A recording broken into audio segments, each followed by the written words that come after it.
warahmatullahi wabarakatuh. Saya Ismi Ramadanti dari mahasiswa Fakultas Kesehatan Masyarakat Universitas Haluoleo Angkatan 2018. Kesempatan ini saya akan membahas jurnal yang berjudul tentang identifikasi resiko pembuatan kue Gipang sebagai makanan tradisional khas Banten dengan metode House of Rice atau HOR. Yang pertama yaitu pendahuluan. Chef Putrijaya Mandiri adalah salah satu produsen industri rumahan atau home industry, makanan lokal tradisional yang bergerak di bidang pembuatan kue Gipang khas Banten CF. Ini terletak di Jalan Kaharisma, Kampung Manggalaran, Cilik. Ini dapat menghasilkan 5 box kue Gipang siap konsumsi, di mana tiap satu box berisi 20 bungkus besar atau 30 bungkus kecil kue. Baik, yang kedua, tinjauan pustaka. Model SCORE atau Supply Chain Operation Reference. Model SCORE diciptakan oleh Supply Chain Council atau STC yang terbentuk pada tahun 1996, merupakan asosiasi non-profit internasional dan independen dengan keanggotaan yang terbuka bagi semua perusahaan atau organisasi. Yang kedua, ada metode House Risk atau HOR. Metode House of Risk adalah metode untuk mengelola risiko secara proaktif, di mana risk agen yang teridentifikasi sebagai penyebab risk event dapat dikelola dengan cara memberikan urutan berdasarkan besarnya dampak yang mungkin ditimbulkan.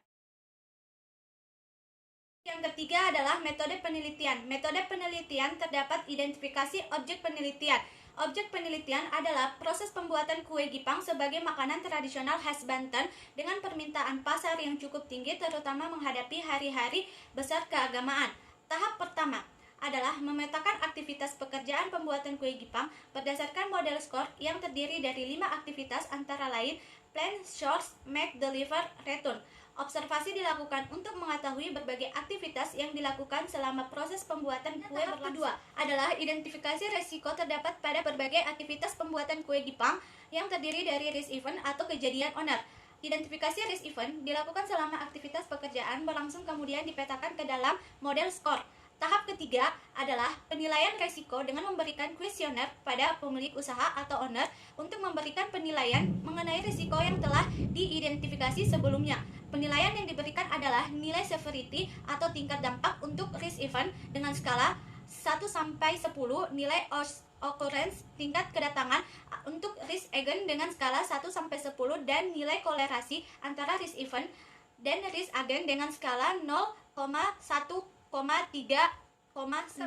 adalah menghitung nilai ARP atau agregat risk potential ARPJ yang merupakan dari hasil kemungkinan munculnya agen risiko J dan akibat agregat dari terjadinya risiko yang disebabkan oleh agen risiko. Menghitung nilai ARP dengan mengalihkan nilai severity risk agent, occurrence risk agent, dan nilai korelasi antara risk event dan risk agent.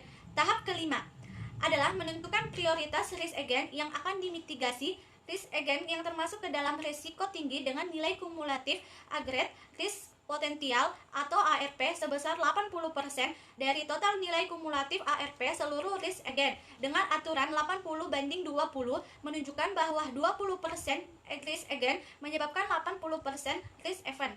4. Hasil dan pembahasan. Hasil dan pembahasan terdapat pemetaan aktivitas pekerjaan. Pemetaan aktivitas pekerjaan dipetakan berdasarkan model SCORE atau Supply Chain Operation Reference yang berguna untuk menggolongkan aktivitas yang terjadi dalam pekerjaan pembuatan kue Gipang berlangsung, yaitu plan, source, make, deliver, dan return.